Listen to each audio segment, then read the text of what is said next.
Hey YouTube, this is the real King Kavu and I'm going to show you how I made this effect on Adobe Illustrator. So the first thing you need is your background and your color palette. So the background is right here, and as you can see, this is the color of the background, and then I have my color palette right here, right? So these are the codes as well, so if you want to use them, feel free.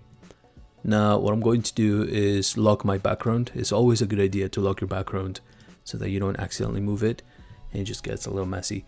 Now after that, you'll see that I've made all of these layers already. So I have retro 1, retro 2, 3, 4, and 5, and then I have a sticker outline layer. So if you make these layers, that would save you a lot of time later.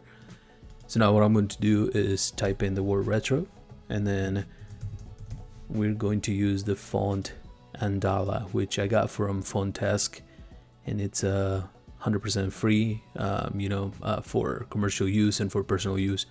So you're good to go. So it's called Andala Script, and I'm gonna leave a link in the bio. So the next thing I'm going to do is make sure that this retro word is on the retro 1 layer. So with this selected, I'm just going to drag and drop this little rectangle on the right hand side, and I'm going to just drag and drop it at the very top. Okay, so now the next thing I'm going to do, I'm going to resize it just a little bigger, just like so.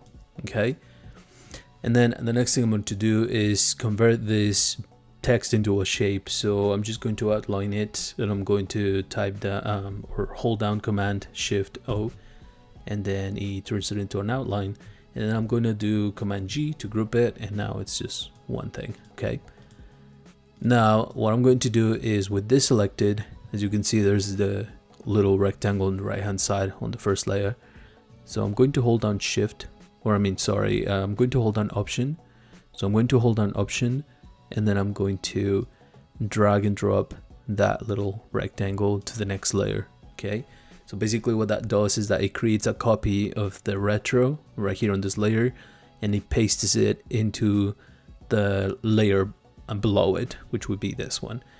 And now with this selected already, I'm going to go down to now with this selected, I'm going to hold on Shift, down arrow, right arrow, and it moves it like that. Okay, and we're going to repeat the process. So hold down Option, and then drag and drop that little square, so that makes the copy, and then it pastes it in the back, and then Shift, down right, and then again hold down Option, drag this down, Shift down, Shift right, Option, drag it down, Shift down, Shift right, just like so. Now because this is already selected, I can start coloring everything. So this layer right here is selected, and I'm going to I'm going to type the letter I on my keyboard, and I'm going to just drop this color right here. I'm going to select the next layer, and make sure that you're selecting your layers right here on the circles, so that it selects the element within it. So eyedropper tool again, and then the next color. So then again, select this one, and then that darker orange. Select the next layer, that lighter orange, and the last layer, and the yellow.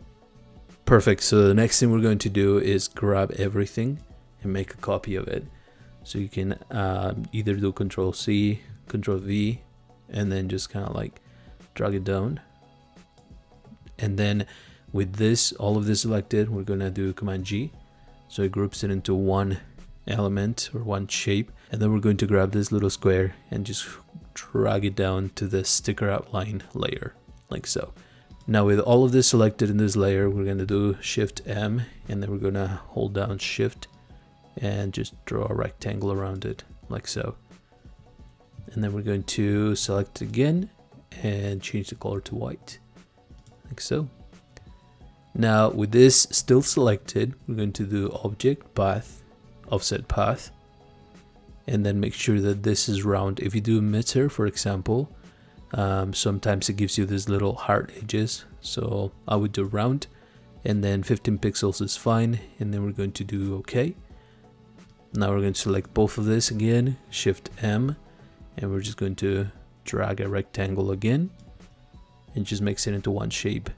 Now make sure that this is still in the sticker outline layer. And now what we're going to do is hold down Shift and drag this and drop it right behind this, and just make sure that it's aligned.